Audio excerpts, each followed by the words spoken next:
지난주에 눈이 참 많이 왔습니다. 그러니까 겨울에 내리는 눈을 보면서 사람들의 마음이 다 다를 것 같아요.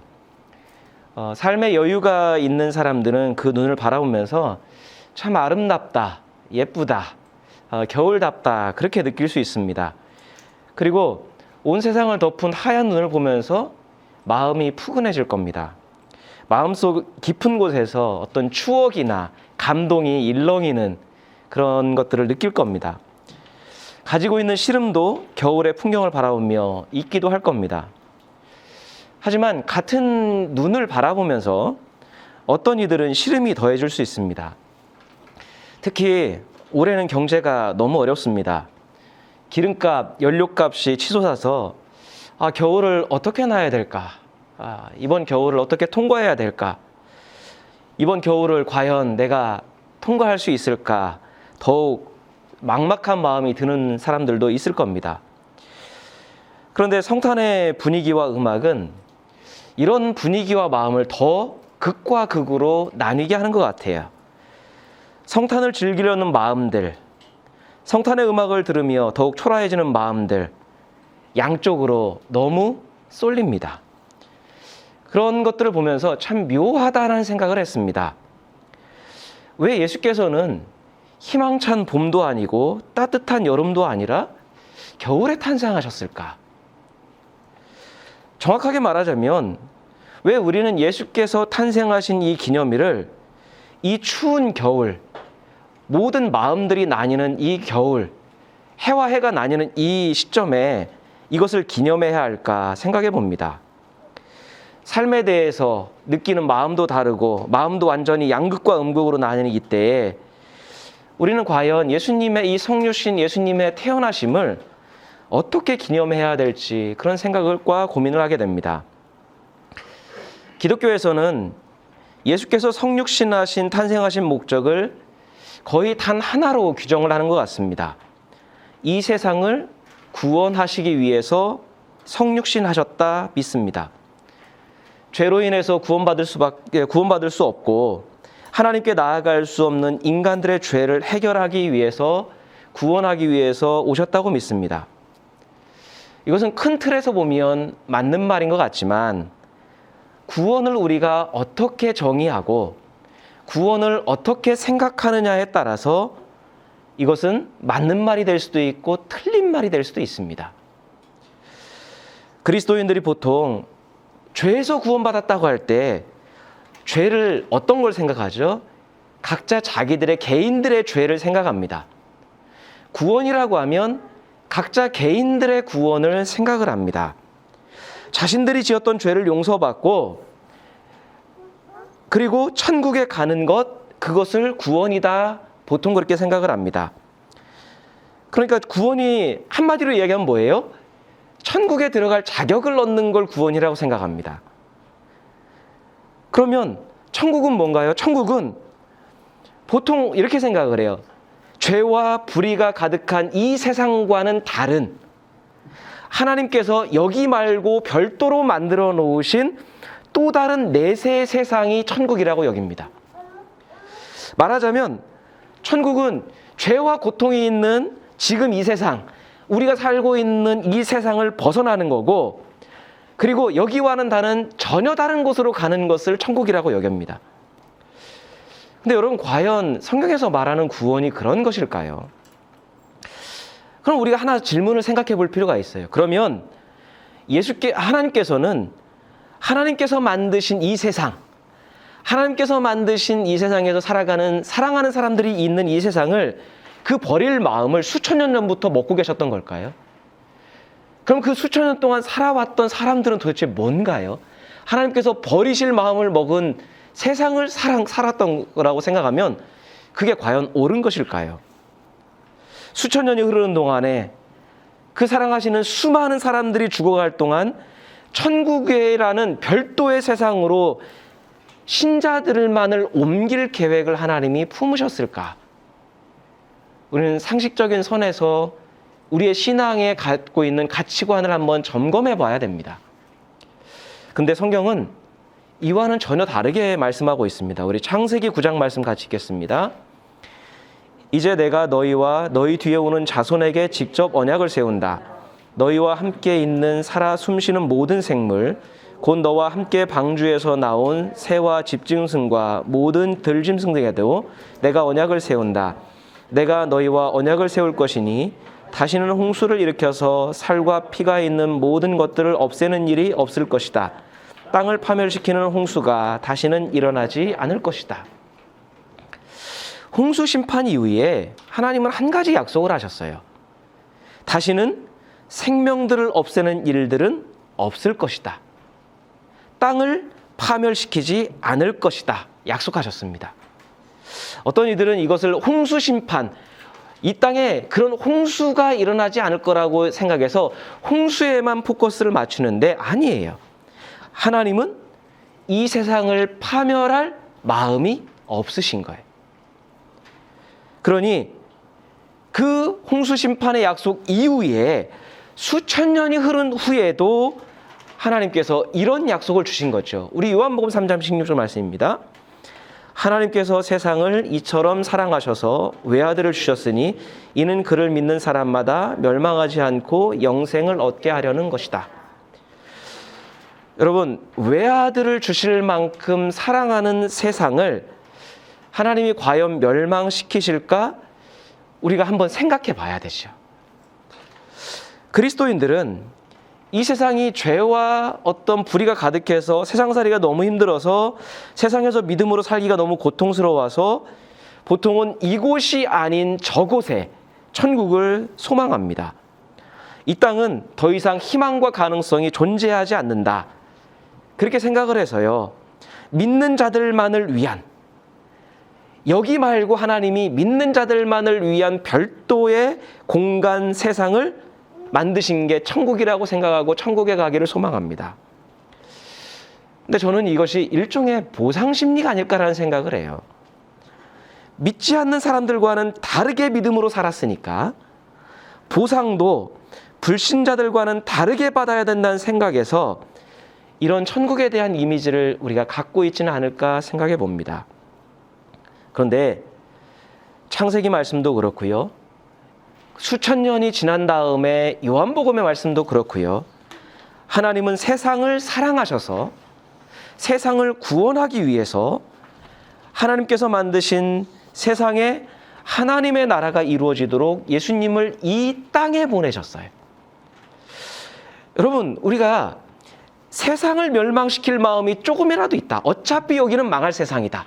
여기는 내가 파멸시킬 세상이다라고 하는 마음이 하나님께 조금이라도 있으시다면 여러분, 이 아들을 희생시킬 수 있을까요?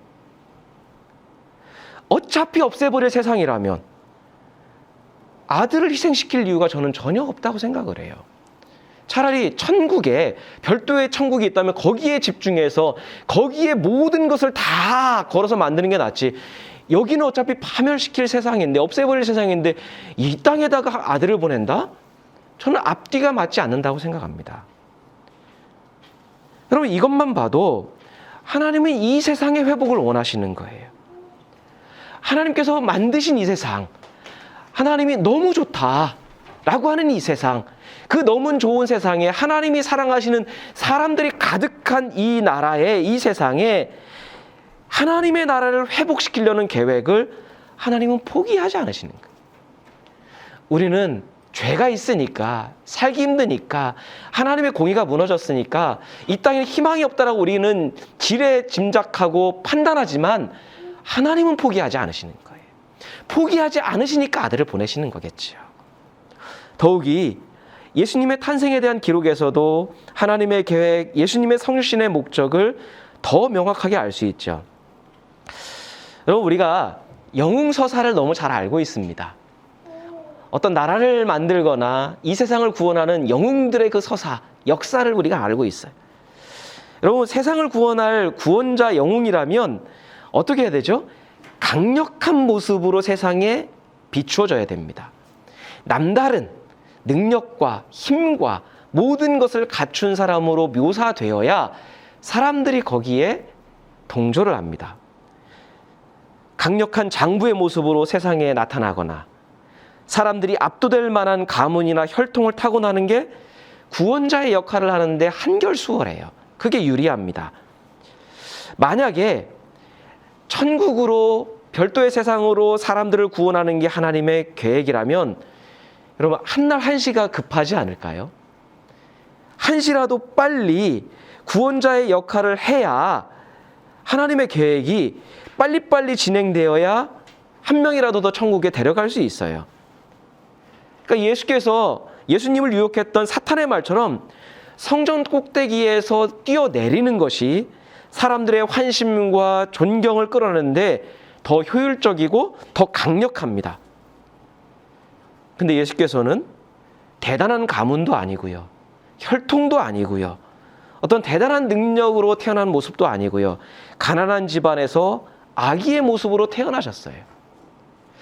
우리는 동정녀의 탄생을 굉장한 어떤 하나님의 신비한 능력으로 받아들이지만 당시 사람들이 가졌던 일반적인 보편적인 아마 수세기가 흐르는 동안에 예수가 동정녀의 몸에서 태어났다. 결혼하지 않은 아직 혼인하지 않은 여인의 몸에서 태어났다라고 이야기하면 예수는 미혼모의 아들일 뿐이에요. 그래서 수천 년, 2000년이 흐른 다음에도 예수의 사생자설이 여전히 존재하는 이유는 그게 사람들이 볼 때에는 절대로 유리하게 비춰지는 게 아닙니다. 그러니까 모든 불리한, 모든 고통스러운 면을 다 안고 태어나신 거예요. 한번 생각해 볼까요? 아기로 태어났어요. 우리 우주도 저기 앉아서 지금 열심히 뭔가를 적고 있고 설교는 안 듣고 저러면 안 되는데 아기는 뭐예요? 약해요. 아기는 주변 사람들을 위해서 해줄 수 있는 게 있어요. 뭐 아무것도 없어요. 아빠 엄마 저희 우주가 아빠 엄마를 위해서 뭔가를 해주나요? 아침 일어날 때 물 떠다 주거나 밥을 내주거나 그러나요? 재정적인 보탬을 주거나 그러나요? 아기는 주변 사람들을 구원할 수 있는 능력이 없어요. 한 명도 구원하지 못해요. 오히려 번거로운 존재일 뿐이에요.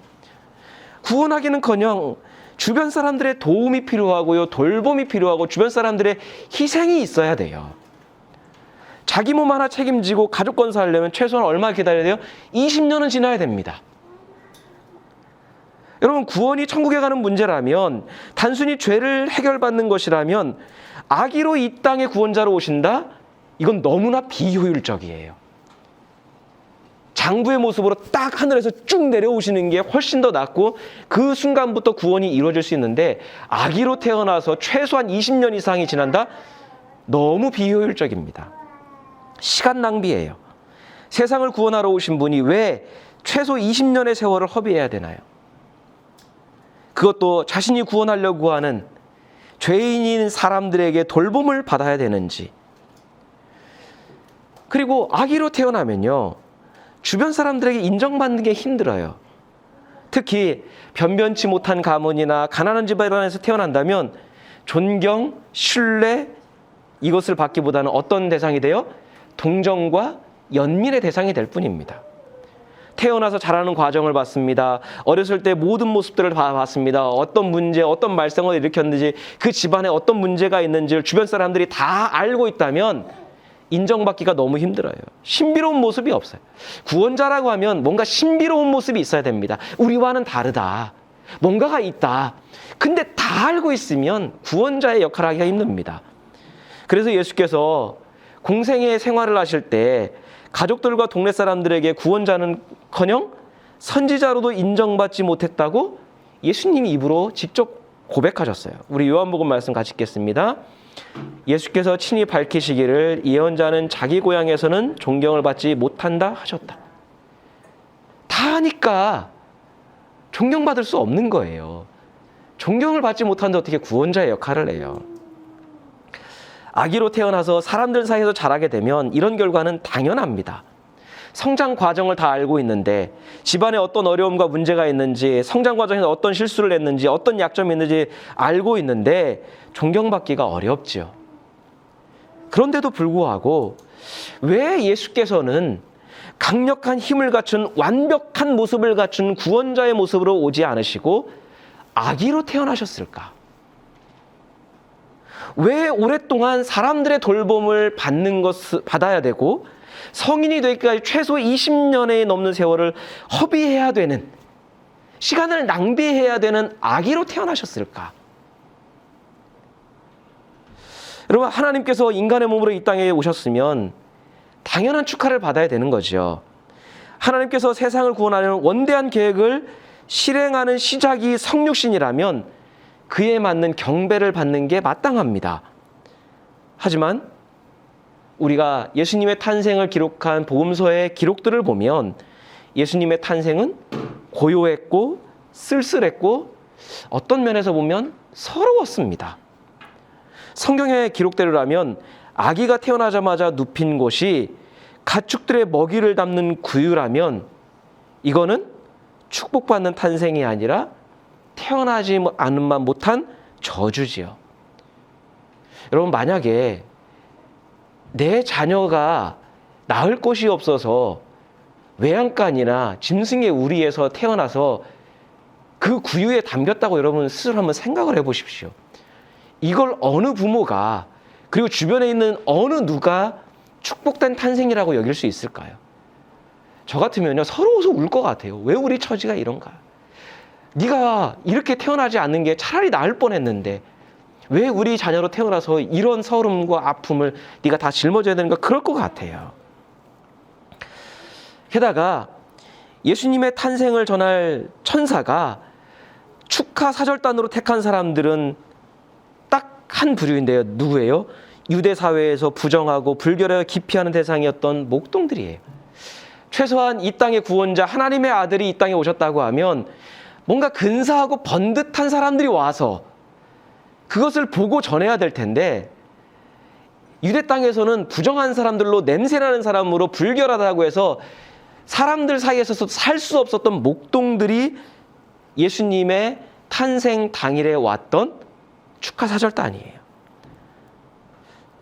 짐승들과 함께 들에서 자고 있었던 목동들에게 짐승들 사이에서 구유에 잠든 메시아를 경배하도록 한 거예요.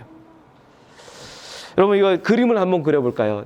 여러분, 다른 탄생의 장소를 다 제쳐놓고요, 짐승의 목 같은 구유에 눕힌 메시아 예수님이 있습니다. 근데 하나님은요, 모든 사람들, 이 세상에 축하할 수 있는 모든 사람들 다 제쳐놓고 짐승들 사이에서 지내던 목동들에게 경배하도록 한 거예요. 여러분, 이게 참 묘한 조화를 이루어요. 누가 그런 탄생을 메시아로 인정을 할까요? 누가 그런 축하 계획을 받아들일까요? 그런데 목동들만이 구유에 눕힌 아기 예수를 경배했습니다. 성육신하신 예수께서 탄생 당시에 받으신 축하와 경배는 목동들이 유일했습니다. 이것이 얼마나 세상의 관점에서 말이 안 되는지 성경은 이렇게 기록합니다. 오늘 말씀 같이 읽겠습니다. 그리고 그들은 급히 달려가서 마리아와 요셉과 구유에 누워있는 아기를 찾아냈다. 그들은 이것을 보고 나서 이 아기에 관하여 자기들의 들은 말을 사람들에게 알려주었다. 이것을 들은 사람들은 모두 목자들이 그들에게 전해준 말을 이상히 여겼다. 여러분, 세상의 관점은 이래요. 힘이 없는 구원자, 아기의 모습으로 온 구원자, 그리고 구원자인데 탄생할 곳이 없어서 외양간에서 태어났다, 구유에 눕혔다, 안 믿지요. 믿을 수가 없지요. 그러면 하물며 그것을 전하는 증인이라도 사회적인 위치와 인정을 받는 사람이어야 되는데 목동들이라니요. 모든 것이 시작부터 엉망이에요. 제대로 된 게 없어요. 사람들이 안 믿는 게 당연합니다. 목동들도 한심해요.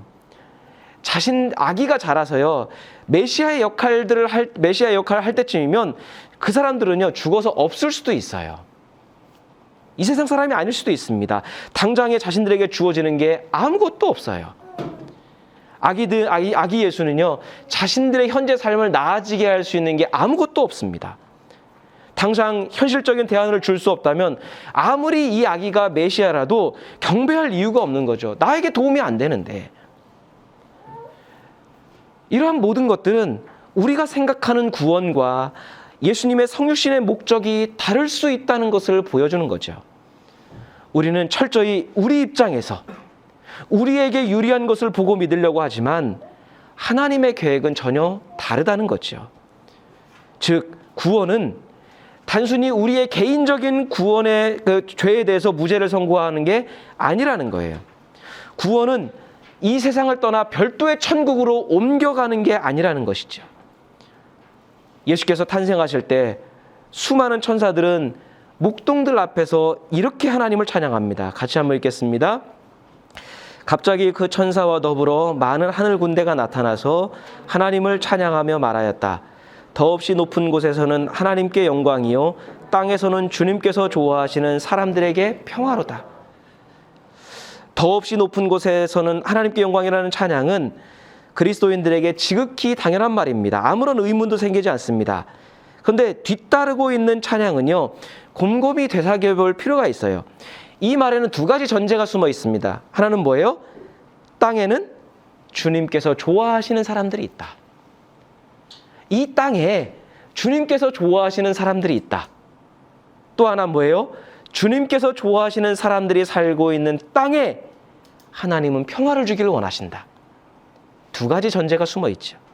다시 말하자면 예수께서는 하나님께서 좋아하시는 땅에 있는 사람들을 위해 이 땅에 오셨고, 예수님의 성육신의 목적은 이 땅에 평화를 이루기 위해서예요. 하나님은 이 땅을 버리실 마음이 추호도 없으세요. 하나님은 이 땅을 고치기를 원하시고 이 땅을 회복시키기를 원하시는 거예요. 이 땅을 버리고 별도의 천국을 마련하신 게 아니라는 거예요. 내 하나밖에 없는 아들을 투입해서라도, 내 하나밖에 없는 아들을 희생시켜서라도 하나님께서 만드셨던 때에 아름다웠던 땅으로 만들어 가기를 원하시는 거예요. 아기로 태어나신 예수께서는 전쟁과 갈등이 가득해진 세상에 평화를 이루어내는 길을 가르쳐 주실 거예요. 불신이 가득한 세상에 참된 믿음이 무엇인지를 알려주실 거예요. 불의와 불법이 보편화된 땅에 하나님께서 인정하시는 의로운 삶이 무엇인지를 직접 보여주실 거예요. 여러분, 예수께서 왜 아기로 태어나셨습니까? 평화는 하늘에서 한꺼번에 하나님이 던져주는 뚝 떨어지는 급작스러운 선물이 아니기 때문이에요. 누구나 평화는 갈망합니다. 푸틴조차도요, 평화를 갈망할 거예요. 누구나 평화를 간절히 소망하며 기도합니다. 하지만 정작 삶에서는 내 이익을 위해서 기꺼이 평화를 깨고 전쟁도 불사하지요. 아닌가요? 내 소유와 삶을 지키기 위해 다른 사람의 평화를 깨고 찌르고 공격하는 것을 대수롭지 않게 여겨요. 더 나은 나의 삶을 위해서라면 적당한 불의도 괜찮고 얼마만큼의 불법도 괜찮다고 여겨요.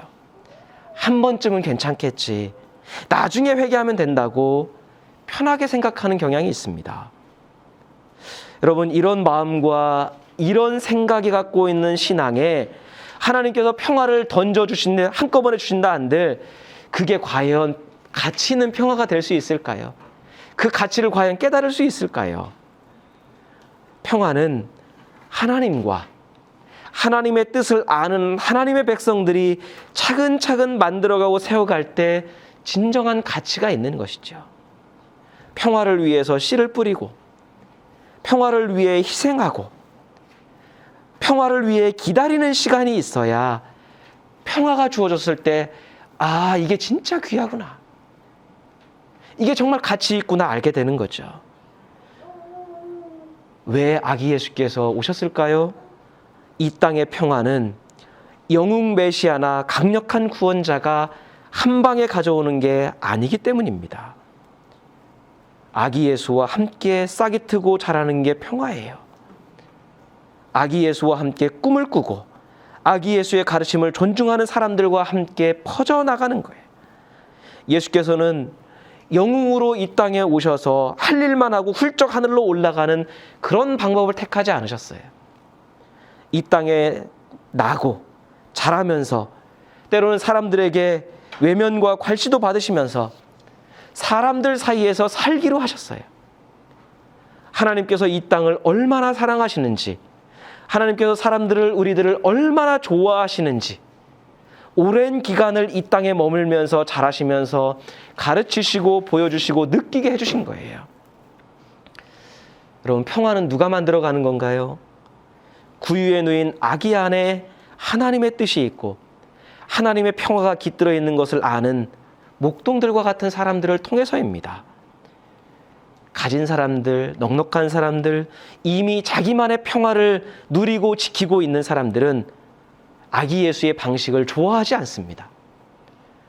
그러나 들판 그 추운 곳에서 짐승들과 함께 외롭게 서럽게 잠들었던 목동들은 달라요. 짐승들 사이에 구유 안에 눕힌 아기 앤에서 성육신하신 하나님의 아들을 알아볼 수 있는 사람들은 바로 목동들과 같은 사람들입니다. 비록 이 아기가 지금 현재는 나에게 대단한 일을 해주지 못한다 하더라도 이 아기가 자라면서 세상에 평화를 이루어갈 것을 아는 거죠. 또한 아기 예수가 구유에 눕혀 있었기 때문에 목동들이 경배할 수 있는 거 아닌가요? 만약에 깨끗한 집에 아기 예수가 태어나셨다고 하면 과연 목동들이 경배할 수 있었을까? 아기 예수도 목동들 같은 사람들까지 다 경배할 수 있도록 짐승의 우리에서 태어나셨고, 짐승들 사이에서 자던 목동들도 그런 아기를, 평화를 가져다줄 메시아로 받아들일 마음이 서로 준비되어 있었던 것이죠. 아기 예수, 구유에 눕힌 예수, 아기 예수의 탄생을 축하한 목동들, 여러분, 일련에 이른 모든 이미지와 그림들, 성탄은 우리에게 많은 이야기와 우리의 삶에 대해 질문을 던집니다. 예수를 품은 구유는 신분과 소유에 상관없이 모든 사람의 접근과 경배를 다 허용하고 받아들입니다. 교회는요, 영웅 예수를 칭송하는 곳이 아니라 아기 예수를 품은 구유가 되어야 합니다. 그리스도인은 별도의 세상 천국을 소망하지 않고 이곳 여기에서 아기 예수와 함께 평화를 세워가는 사람들이 되어야 합니다. 이곳에서 천국이 없는데 어떻게 저곳에 천국이 있을까요? 아기 예수는 우리가 소망하고 있는 구원의 정체를 다시 한번 돌아보게 만듭니다. 아기 예수는 하나님께서 이 땅을 얼마나 사랑하시는지, 하나님이 우리들을 얼마나 좋아하시는지 우리를 돌아보게 합니다. 아기 예수는 자신과 함께 이 땅에서 하나님의 평화를 만들어 가자고 우리를 초청하십니다.